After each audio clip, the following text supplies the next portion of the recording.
Before you start the installation of your new groundsman shed, there are a few things you'll want to check first. Clear your base area of anything that might get in the way during assembly. We're building this shed onto our pressure-treated timber porta base to protect it from damp and insects. We would always recommend installing on a dry day with a minimum of 2 people. For this installation you will need a screwdriver, a drill, a hammer, a tape measure, a ladder and a Stanley knife or cutting tool. Start off by removing the transportation blocks from each of the panels. They're nailed in, so give them a hard knock to remove them. You should fit the door first so that you can make sure the hinges are level. Begin by laying out the door framing strips around the edge of the panel opening. The frame should sit about 15mm back from the edge of the board on all sides. Affix these using 30mm screws. You can now place the door panels within the aperture. Line them up flush with the frame and place the hinges at the top, middle and bottom so they line up with the framing nails. Pre-drill through each of the screw holes to prevent the timber from splitting, and then secure each hinge in place using the 30mm screws provided. Place the floor panel down onto your prepared base and make sure that the bearers are flush with the supports. Start the main body of the installation with the rear gable and one of the sides to form an L-shaped join. Secure the panels at the top, middle and bottom of the framing with screws. Make sure to pre-drill all screw holes throughout this installation. It can take time but will prevent unnecessary damage to the timber. You can now bring in the other side panel and repeat this for the corner framing. Secure the front in the same method, screwing at the top, middle and bottom of each side with 50mm screws. With all the walls up, it's time to work on the roof. Line one of the panels up and slide it along the gables until it reaches the apex. The framing should lock into the pre-cut recess.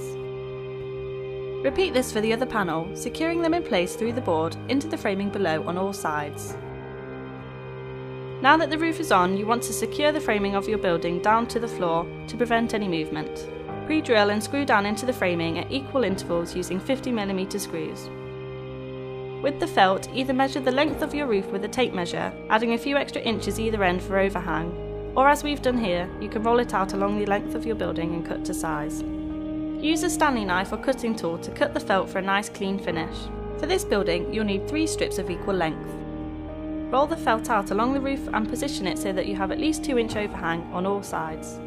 Tack the felt at the top 2 corners to prevent any movement and secure them all around, making sure that the felt is pulled firmly to prevent wrinkles.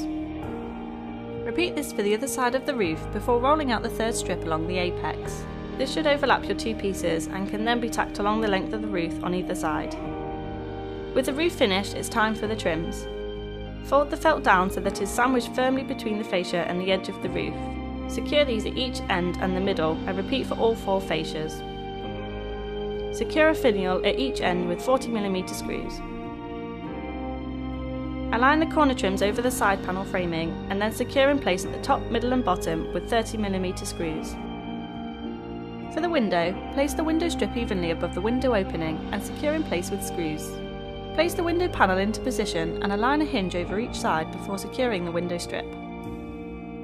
Align the casement stay and catches onto the sill and secure the stay into the window framing.